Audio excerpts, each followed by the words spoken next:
John Liu. John, it's no secret. You give the Lightning an inch, they'll take a mile. And after playing their best period of the series in the second, the Habs found themselves in a 2-1 hole through 40 minutes. Where did things go wrong here?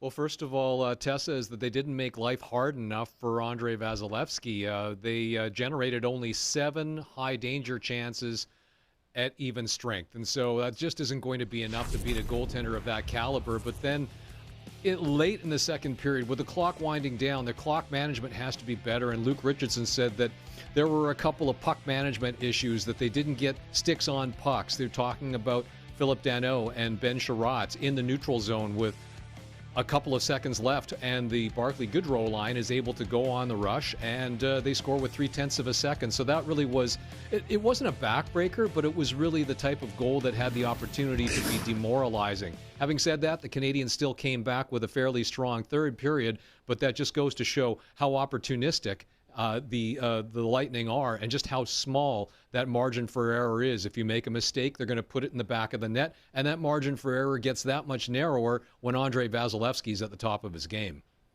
Full 60 minutes, it's cliche, but it's true in the playoffs. You really cannot take a second off, especially against the Tampa Bay Lightning. Well, Nick Suzuki was Montreal's best player tonight. 9 shots and the Canadiens' lone goal scorer. How important was it for him to have a bounce-back game like that after his line struggled in Game 1?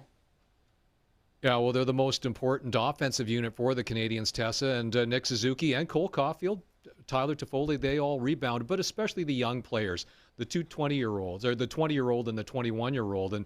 And Nick Suzuki had like 9 shots on goal. He led all skaters in that department. He was dangerous. He was active. He scored the power play goal to tie it up for the Canadiens in the second period.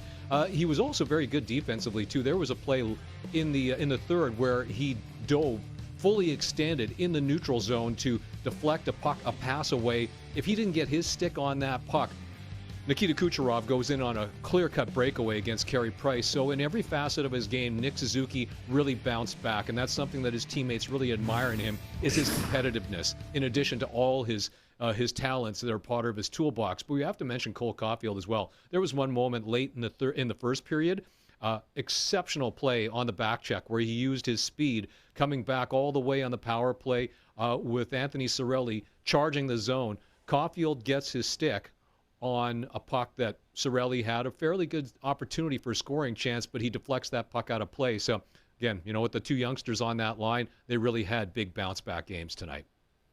The Habs may be down 2-0 in the series, but it's nothing new. Everyone counted them out when they were down 3-1 to the Toronto Maple Leafs. As Dave Poulin said, 1 game at a time. Thanks very much, John.